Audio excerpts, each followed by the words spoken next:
इस पृथ्वी पर लाखों प्रकार की जीवित प्रजातियां हैं। सबकी अपनी विशेषताएं हैं, रंग रूप है, रहन सहन है। इन लाखों रंगीन जीवन की परिभाषा को हमारा विज्ञान किसी शरीर को पूरा करते सेल्स के बीच बायोलॉजिकल संदेशों से जुड़ी एक अवस्था मानता है, जो उस शरीर के डीएनए के द्वारा तय होता है, जिससे वह अपनी शारीरिक विशेषताओं के अनुसार अपने एनवायरनमेंट में ढल के अपने भोजन से ऊर्जा प्राप्त कर सरवाइव करते हुए अपनी पीढ़ी को आगे बढ़ा सके। यानी विज्ञान के अनुसार शरीर एक स्वतः कार्य करती प्रणाली है और कुछ नहीं। परंतु अध्यात्म या हमारे धर्म हमें सिखाते हैं कि बेशक शरीर एक स्वचालित प्रक्रिया है, परंतु उसके प्रत्येक सेल का एक अभौतिक भाग उसकी जीवात्मा के रूप में मौजूद रहता है, जो उसे नियंत्रित करता हुआ संपूर्ण शरीर की जीवित होने की परिभाषा को सार्थक करता है, जिससे वह कर्म करता हुआ अपनी पीढ़ी को आगे बढ़ा सके।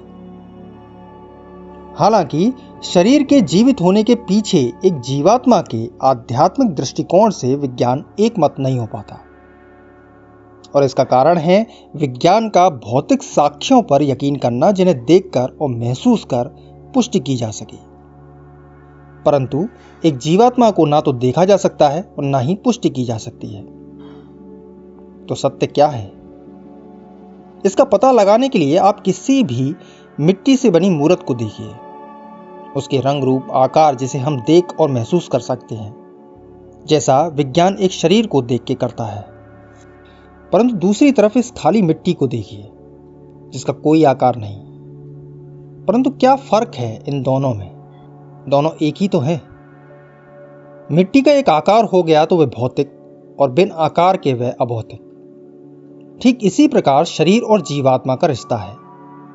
यानी वो दोनों अलग अलग नहीं, बल्कि एक ही केंद्र की दो अलग अलग अवस्थाएं हैं, जिसमें एक भाग हमें शरीर के रूप में भौतिक संसार में नजर आता है, जिसे हम देख व छू सकते हैं, जबकि दूसरा भाग अभौतिक है, जिसे देखा नहीं जा सकता। यानी विज्ञान और अध्यात्म दोनों ही सही हैं, बस दोनों की मान्यताओं के बीच अंतर है। परंतु अब सवाल यह है कि जब केंद्र एक है, तो कैसे उसके अलग अलग भौतिक स्वरूप मुमकिन हो पाते हैं, और कैसे एक जीवात्मा शरीर की आकृति, उसका रूप रंग, विशेषताएं तय करती है। इसे समझने के लिए हम हमारे जीवन में फॉलो किए जाने वाले कंसेप्ट पर नजर डालते हैं। जैसा हम जानते हैं, हम अपने जीवन में कई सारे नियमों का पालन करते हैं। उदाहरण के लिए इस गेम को ही ले लीजिए। इसे खेलने के लिए कुछ नियम हैं, कायदे हैं, जिन्हें खेलने वाले को फॉलो करना होगा, जो कि इस प्रकार से है। ये सभी नियम इस लूडो के आधार हैं, जो मिलकर इस गेम के भौतिक स्वरूप की रचना कर रहे हैं। लेकिन जब हम दूसरे गेम की ओर जाते हैं, तो कुछ नियमों को छोड़ के बाकी के नियम पूरी तरह बदल जाते हैं। यानी कि किसी भी खेलने वाले को उस गेम के नियमों के बारे में जानकारी होनी चाहिए, और जितनी अच्छी जानकारी होगी वह उतना ही अच्छा प्लेयर होगा। अब आप इस गेम के भौतिक रूप को एक शरीर से जोड़ के देखिए। उसके नियमों को एक शरीर की आंतरिक संरचना से समझिए, जिससे उसकी विशेषताएं तय होती हैं। और इन नियमों के अनुसार उस शरीर को, खेलने वाले को आप जीवात्मा से जोड़ के देखिए, जिसे कोई नहीं देख पाता, जो अलग अलग नियमों के अनुसार अलग अलग प्रजातियों के रूप में भौतिक संसार में नजर आती है। और इन्हीं नियमों के अनुसार प्रत्येक प्रजाति की विशेषताएं, रहन सहन, उसके साधन तय होते हैं। परंतु इन सभी शरीरों के पीछे अभौतिक केंद्र एक जीवात्मा के रूप में एक ही रहता है। बस एक शरीर के नियमों के अनुसार उसके किरदार बदल जाते हैं। जैसे एक ही मिट्टी की एक मूर्त ऐसी दिखेगी तो एक ऐसी। लेकिन ये नियम क्या हैं और कैसे यह एक जीवात्मा या ऊर्जा को एक सांचे में ढालकर उसके शरीर की रचना कर पाते हैं? यदि परिभाषा के तौर पर कहें तो यह नियम है किसी भी परिणाम को पूरा करती इंफॉर्मेशन का एक ऐसे खास पैटर्न में कनेक्ट होना, जो उनके संयुक्त रूप को किसी दूसरे पहले से मौजूद किसी अन्य परिणाम का अपने हित में उपयोग तथा उपभोग करने के काबिल बना सके। चलिए इसे सबसे निम्न स्तर पर जाके समझते हैं। जैसा हम जानते हैं, प्रत्येक परिणाम करोड़ों इंफॉर्मेशन का समूह है, जिनमें से प्रत्येक इंफॉर्मेशन कई प्रकार के सेल्स और प्रत्येक सेल कई कीज का एक समूह है। इस संपूर्ण चक्र को समझने के लिए हम फिर से हमारे इस गेम के नियमों की मदद लेते हैं। इस गेम को आप एक रिजल्ट के स्थान पर रखिए, प्रत्येक नियम को इंफॉर्मेशन के स्थान पर, प्रत्येक नियम में शामिल शब्दों को सेल्स के स्थान पर और शब्दों को पूरा करते प्रत्येक लेटर को कीज के स्थान पर रखिए। अब कल्पना कीजिए, प्रत्येक शब्द जिसे हमने एक सेल की संज्ञा दी है, सभी लेटर्स यानी बहुत सी कीज का समूह है, परंतु इनमें से केवल 4 लेटर ही एक खास क्रम में कनेक्ट होकर एक शब्द के रूप में बाकी शब्दों के साथ जुड़ते हुए एक रिजल्ट या इस गेम की रूपरेखा की एक कड़ी तैयार कर रहे हैं। तो केवल ये 4 लेटर ही इस गेम के अस्तित्व के लिए भौतिक अवस्था में होंगे, जिन्हें छुआ या महसूस किया जा सके, और बाकी के सभी लेटर्स अभौतिक अवस्था में, जिन्हें देखा नहीं जा सकता। लेकिन ये 4 लेटर्स ही क्यों? ऐसा इसलिए जिससे किसी पहले से मौजूद किसी अन्य रिजल्ट के अर्थ का उपयोग ये लेटर्स एक नए रिजल्ट के अस्तित्व के लिए कर सकें, जिससे वे दोनों ही एक दूसरे का अपने हित में उपयोग कर पाएं। इसे इंफॉर्मेशन ब्रिज कहते हैं। जैसे पहले पानी आया, पानी का अपने हित में उपयोग करती घास, घास को खाने शाकाहारी और शाकाहारी का उपयोग करने मांसाहारी आए। तो यहां एक सेल में मौजूद इन सभी कीज में से ये 4 वे मुख्य कीज ही हैं जो पासे के अर्थ को आने वाले नए रिजल्ट के हित में जोड़ती हैं। तो फलस्वरूप यही कीज आपस में एक क्रम में कनेक्ट होते हुए पासे के अर्थ को भौतिक रूप में पूरा करेंगी और बाकी की कीज अभौतिक रहेंगी। किसी सेल की किन्हीं खास कीज का आपस में कनेक्ट होना पैटर्न कहलाता है। अब जिस तरह एक सेल में मौजूद इन कीज ने एक पैटर्न में कनेक्ट होकर एक अर्थ विकसित किया, उसी तरह अब सभी सेल्स अपने अपने अर्थ को फिर एक नए पैटर्न में कनेक्ट करते हुए एक इंफॉर्मेशन के रूप में नए रिजल्ट के एक आधार को तैयार करते हैं, और फिर ये सभी इंफॉर्मेशन उनमें मौजूद सभी सेल्स के अर्थ को एक के बाद एक क्रम में जोड़ती हुई नई पैटर्न में कनेक्ट होते हुए एक संपूर्ण भौतिक परिणाम को जन्म देती हैं। इन सभी इंफॉर्मेशन में शामिल सभी सेल्स की कीज के बीच बना यह पैटर्न, जो संयुक्त रूप में एक परिणाम की रूपरेखा को भौतिक रूप में प्रदर्शित कर रहा है, उस परिणाम का कोड कहलाएगा। ठीक इसी प्रकार इस संसार का प्रत्येक परिणाम के भौतिक स्वरूप के पीछे बहुत सी कीज का एक समूह है, जो एक खास पैटर्न में जुड़ के करोड़ों इंफॉर्मेशन के रूप में उसे किन्हीं दूसरे परिणामों के अनुकूल बनाती हुई उसका एक कोड तैयार करती हैं, जो वक्त की धारा को स्थिर कर उस परिणाम का भौतिक स्वरूप प्रदर्शित करता है, जिसे हम देख व छू सकें। यह कोड उस रिजल्ट की प्राइमरी इंफॉर्मेशन कहलाती है। अपने इस कोड में प्रत्येक प्रजाति अपने जीवन की घटनाओं, अपने कर्मों के अनुसार परिवर्तन लाती है, और इस तरह प्रत्येक प्रजाति का एक नया संस्करण आगे जन्म लेता रहता है, जो या तो पिछली से बेहतर होगा या एक नई प्रजाति के रूप में विकसित होगा। तो यदि हम किसी भौतिक परिणाम के अभौतिक रूप को देखें तो वो कुछ ऐसा नजर आएगा, जहां ये सभी कीज उस परिणाम के कोड को पूरा कर उसके भौतिक स्वरूप को प्रदर्शित कर रही हैं, जिन्हें पी या फिजिकल कीज कहेंगे, जो उस परिणाम की प्राइमरी इंफॉर्मेशन के रूप में वक्त के प्रवाह को स्थिर किए हुए हैं। तो वहीं बाकी की सभी कीज उस परिणाम की सेकेंडरी इंफॉर्मेशन को पूरा करेंगी, जिन्हें एस या स्पिरिचुअल कीज कहेंगे, और पी और एस कीज का संयुक्त रूप सिंगुलैरिटी या उस परिणाम की जीवात्मा कहलाएगी।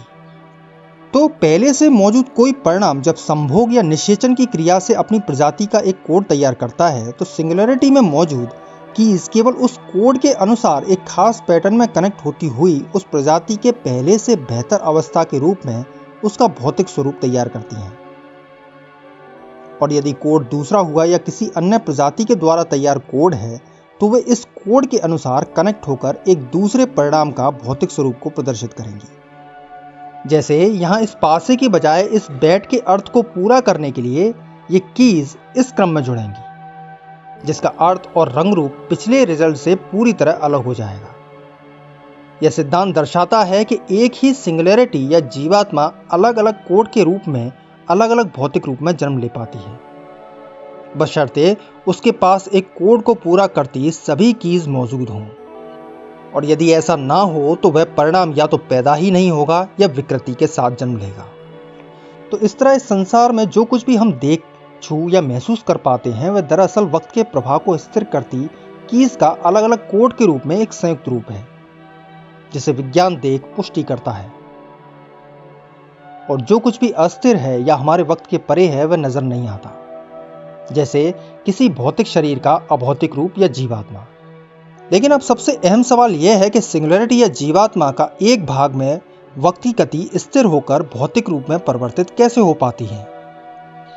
यदि आपने पिछला वीडियो देखा है तो आप जानते ही हैं कि एक की दरअसल कुछ ब्लैंक्स का एक समूह है जो अपने ब्लैंक्स की अवस्था में आई परिवर्तन की सूचना वैल्यू के रूप में अगली की तक पहुंचाती है, जो अगली की में पहुंचकर उसकी ब्लैंक्स की अवस्था परिवर्तित करती है और फिर वहां से निकली वैल्यू अगली की अवस्था परिवर्तित कर एक नई वैल्यू को जन्म देती है। इसके साथ साथ प्रत्येक की के बीच ट्रेवल करती वैल्यू अपनी इंटेंसिटी के अनुसार वहां मौजूद एनर्जी फील्ड में डिस्टॉर्शन पैदा करती है, जिसे एनर्जी स्पेक्ट्रम कहते हैं। यही एनर्जी स्पेक्ट्रम दो कीज के बीच समय की गति को दर्शाता है। तो इस तरह प्रत्येक की में नए नए बदलावों का क्रम जारी रहता है, जिसे हम अपने जीवन में समय के रेस्पेक्ट में कई तरह के बदलावों के रूप में ऑब्जर्व करते हैं। लेकिन क्या हो यदि किन्हीं खास कीज के बीच होते बदलाव फिक्स हो जाए। फॉर एग्जाम्पल, मान के चलिए पहली की के सभी ब्लैंक्स इस अवस्था में हैं, तो जब यहां से निकली वैल्यू अगली की तक पहुंचे तो उसके ब्लैंक्स में पिछली की में हुए बदलावों के अगले क्रम के रूप में बदलाव हों, कुछ इस तरह, और फिर अगली की में भी पिछली की के अनुसार, और इसी प्रकार चौथी की में। तो प्रत्येक की में होता बदलाव पिछली की को फॉलो करता हुआ एक संपूर्ण पैटर्न के रूप में नजर आता है, जिसे ग्रुप कहते हैं। इसी तरह अगले ग्रुप में बने पैटर्न पिछले ग्रुप को फॉलो करते हुए नए बदलावों के साथ आगे बढ़े, जो इन दोनों ग्रुप के पैटर्न के बीच के अंतर को एक निश्चित बदलाव के रूप में दर्शाएगा। जैसे इस ग्रुप में यह बीज बस एक बीज था, तो अगले ग्रुप में यह एक पौधा है। दो ग्रुप्स के बीच का यह अंतर एक स्पिन साइकिल कहलाती है, यानी कीज एक बदलाव या एक ग्रुप से दूसरे ग्रुप के बीच बनते पैटर्न को समय की किस गति पर जन्म दे रही है। यह गति जितनी अधिक होगी उतनी ही अधिक और तेजी से इन कीज से बने परिणामों में बदलाव होंगे। तो क्या हो यदि प्रत्येक ग्रुप के बीच होते ये बदलाव एक समान स्पिन साइकिल पर तब तक जारी रहें जब तक कि उनके पैटर्न एक दूसरे से पूरी तरह अलग ना हो जाए और उनके बीच एक समान स्पिन साइकिल का क्रम ना टूट जाए। लेकिन इस ग्रुप से इस ग्रुप के बीच ये पैटर्न समय की एक ही गति पर निश्चित बदलावों से गुजरे, और यही पैटर्न किसी रिजल्ट का एक कोड कहलाता है, जो समय की एक निश्चित गति पर उसके निश्चित शारीरिक बदलाव तय करता है, जिसे उस रिजल्ट की प्राइमरी इंफॉर्मेशन कहते हैं। और इस तरह अभौतिक जीवात्मा की कुछ कीज के बीच गति स्थिर होकर भौतिक रूप में किसी रिजल्ट की रूपरेखा प्रदर्शित कर पाती है। प्रत्येक रिजल्ट के कोड को पूरा करती कीज के आधार पर ही उस रिजल्ट की शारीरिक विशेषताएं, रूप, रंग, समय की गति तय होती है। किसी कोड में शामिल इन ग्रुप्स के शुरुआती कुछ ग्रुप्स के पैटर्न पूरी सटीकता से पिछली की को फॉलो करते हैं, जिसे यहां इन पैटर्न्स की स्मूथनेस से दर्शाया गया है। ये ग्रुप सबसे ज्यादा इंटेंसिटी दर्शाते हुए सबसे अधिक शक्ति के साथ होते बदलावों को दर्शाते हैं, जैसे गर्भ से बाल्यावस्था के बीच के बदलाव। इन पैटर्न की घटती इंटेंसिटी के साथ बदलाव भी उसी के अनुरूप होने लगते हैं, जैसे बाल्यावस्था से किशोरावस्था और जवानी, जो किसी शरीर या कीज की इंटेंसिटी की बिल्कुल मध्यावस्था दर्शाती है। यहां से आगे कम होती इंटेंसिटी उस शरीर के बदलावों को घटती ऊर्जा के अनुरूप ढालने लगती है, जो वृद्धावस्था कहलाती है। और अंत में जब ये पैटर्न बिगड़ने लगते हैं तो इन्हीं पैटर्न के अनुसार होते बदलावों के अनुरूप किसी न किसी कारण से उस शरीर का जीवन खत्म हो जाता है। तो हमारा शरीर या कोई भी भौतिक परिणाम वक्त की गति को नियंत्रित करती कीज के बीच एक कोड का संयुक्त रूप है, जिसे हम देखकर, महसूस कर कर्म करते हैं। और हमारे कर्मों से इस कोड में होते नए परिवर्तन नए जीवन को जन्म देता है। इसी तरह इस पृथ्वी पर जीवन का क्रम विकास हुआ जो आज भी जारी है। परंतु ऐसा नहीं कि एटर्निटी ने इकलौते हमारे इस ब्रह्मांड, इस पृथ्वी और पृथ्वी पर जीवन को ही बनाया है। इसके कई रूप हैं, कई रंग हैं जो किसी और समय की धुरी पर किसी नए रूप में भाग रहे हैं, अपनी पहचान को सदा के लिए अमर कर जाने को। ठीक हमारी तरह जो इस मिथक भौतिक संसार में अपनी 80 वर्ष की औसत उम्र में पूरा संसार जीत लेना चाहता है, यह भूल कर कि वो या ये संसार बस वक्त की ठहरी हुई छोटी सी जमीन पर चंद लम्हों के लिए उस जमीन पर बनी दो लकीरें हैं जिन्हें वक्त कभी भी मिटा दे।